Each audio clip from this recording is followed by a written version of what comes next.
প্রিয় সম্মানিত দর্শক বিন্দু,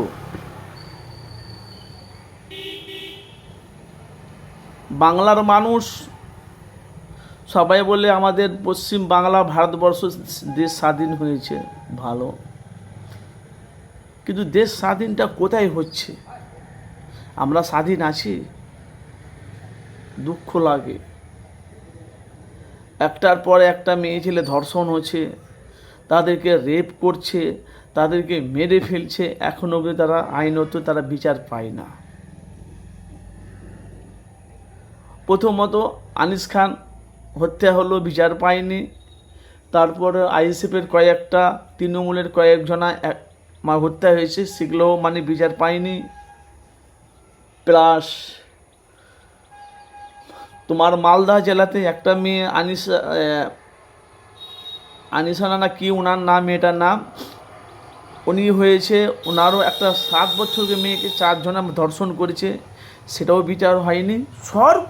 এখন এই মুহূর্তে বড় খবর, উত্তপ্ত কলকাতা। ভাই আপনারা সারা পশ্চিম বাংলার মানুষ জানে, সারা পশ্চিম বাংলার মানুষ জানে যে কলকাতা আরজি মেডিকেলে যে একটা মেয়েকে 18 জন মিলে তারা ধর্ষণ করেছে। 4টে মেয়ে ছেলে সহযোগিতা করেছে, কেউ পা ধরেছে, কেউ হাত ধরেছে। ভাই আপনারা বলেন, এরা মানুষের বাচ্চা?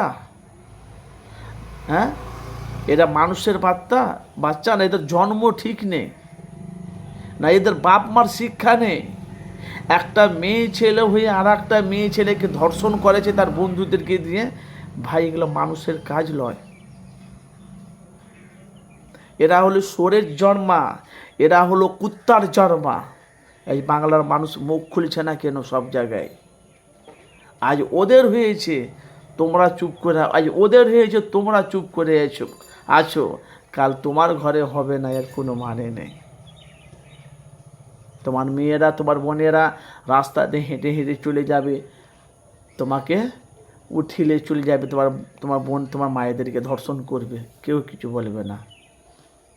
আসুন মিলেমিশে সব পশ্চিম বাংলা আনাচে কানাচে প্রত্যেকটা জায়গাতে মিছিল বার করো।